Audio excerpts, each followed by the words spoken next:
Hello दोस्तों, जय हिंद। स्वागत है आपका आपके अपने YouTube channel citizen judicial classes में।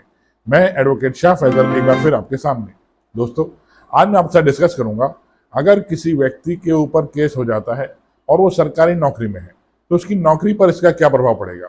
अगर किसी व्यक्ति ने उस सरकारी कर्मचारी के ऊपर FIR करा दी है तो उसकी सरकारी नौकरी पर क्या प्रभाव पड़ेगा, वो डिस्कस करूंगा। दूसरा क्वेश्चन, अगर कोई बच्चा तैयारी कर रहा है और तैयारी करने के बाद उसका जो पुलिस वेरिफिकेशन होता है तो पुलिस वेरिफिकेशन की क्या प्रक्रिया होती है और मेडिकल वेरिफिकेशन की क्या प्रक्रिया होती है, वो डिस्कस करूंगा। तीसरा प्रश्न, अगर कोई बच्चा तैयारी कर रहा है, इसी बीच उसके ऊपर FIR हो जाती है और FIR होने के बाद उसका सिलेक्शन हो जाता है, ठीक, तो उस FIR के आधार पर क्या उसे नौकरी मिलेगी या नहीं मिलेगी, ये डिस्कस करूंगा।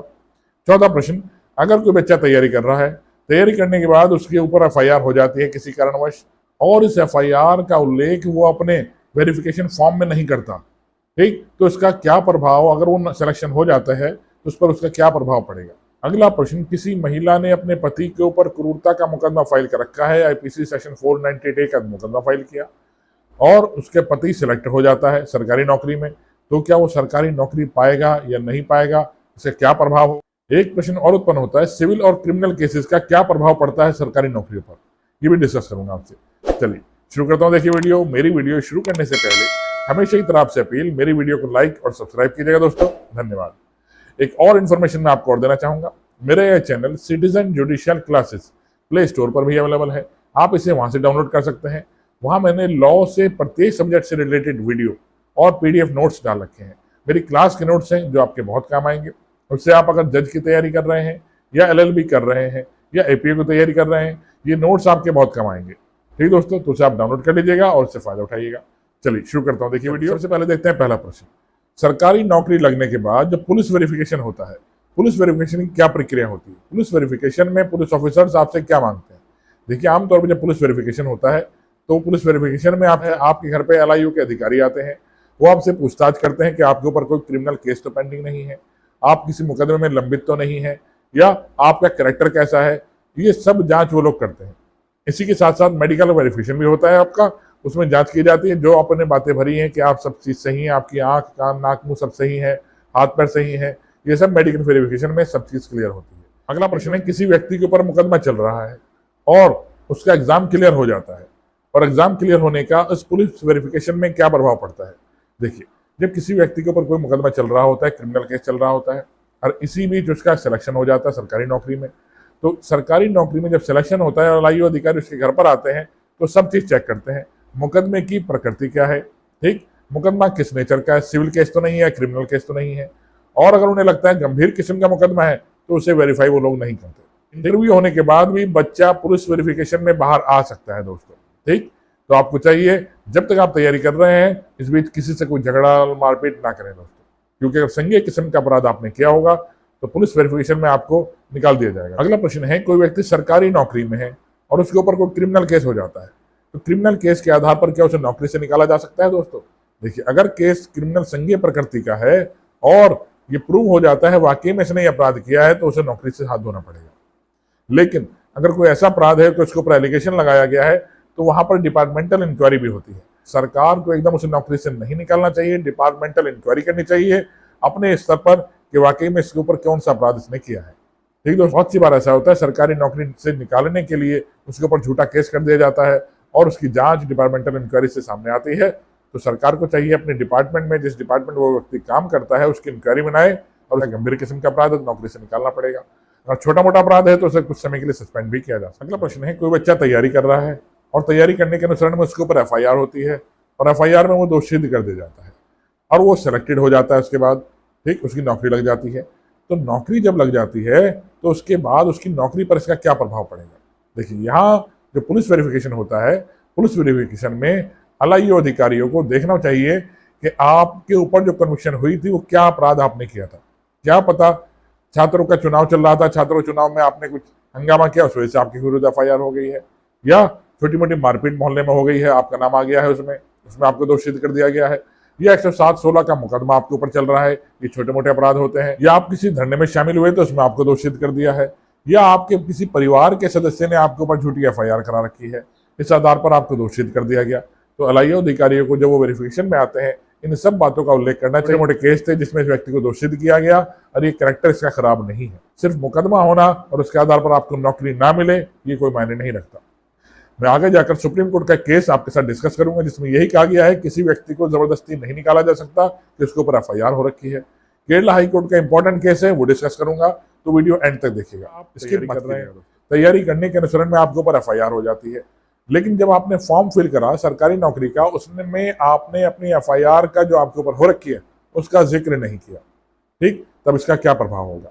देखिए, आपको जिक्र पहली बात तो करना चाहिए था जो आपके ऊपर केस हो रखे हैं, लेकिन अगर आपने उसका जिक्र नहीं किया और आप सिलेक्ट हो जाते हैं और वो कम गंभीर किस्म का अपराध है तो इस आधार पर भी आपको नौकरी देने से मना नहीं कर सकती सरकार, ठीक दोस्तों, क्योंकि कम गंभीर किस्म का अपराध है। लेकिन अगर संज्ञेय प्रकृति का अपराध है जिसकी FIR आपके ऊपर हो रखी है तो पुलिस वेरिफिकेशन में आप पॉजिटिव पाए जाएंगे तो आपको नौकरी नहीं मिलेगी। देखिए, सिविल और क्रिमिनल केसेस का क्या प्रभाव पड़ता है।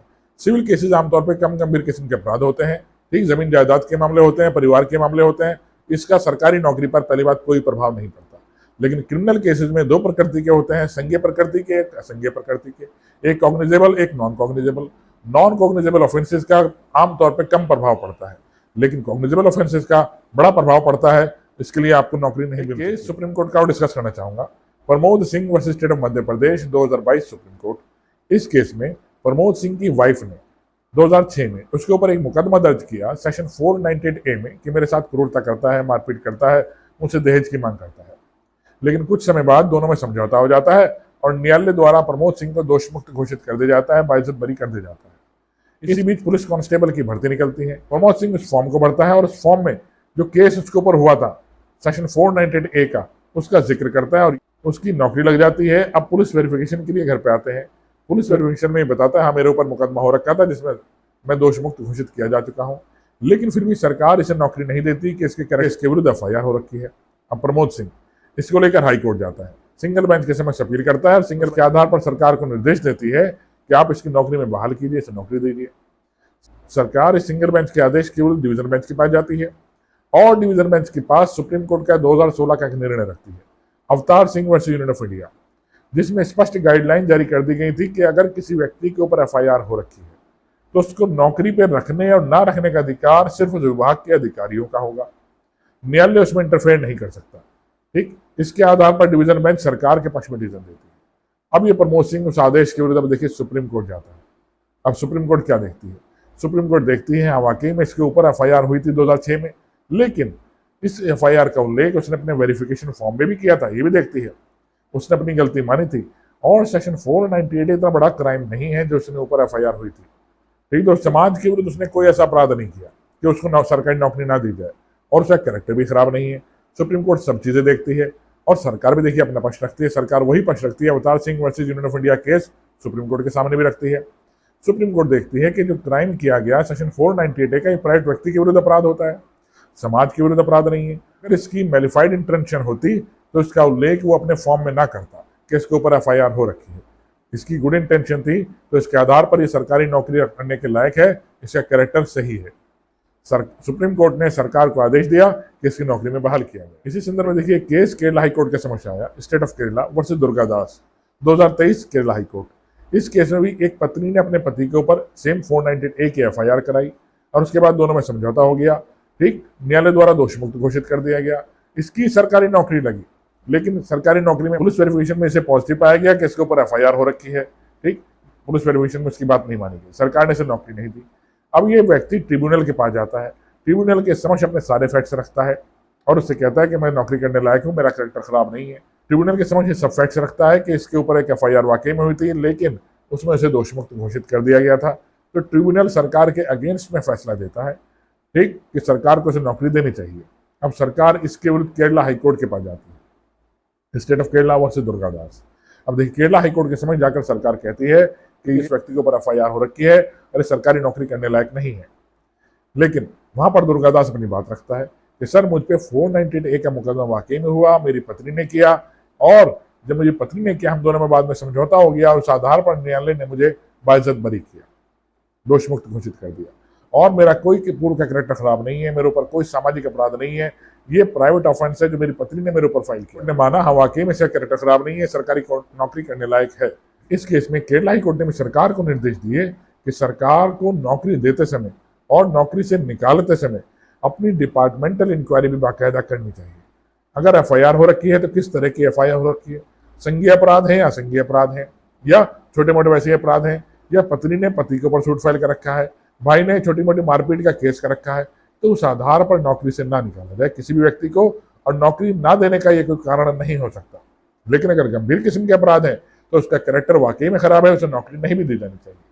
ठीक दोस्तों, इस तरह से इन दोनों केसेस में उसकी नौकरी को बहाल किया गया जो मैंने आपके साथ डिस्कस की।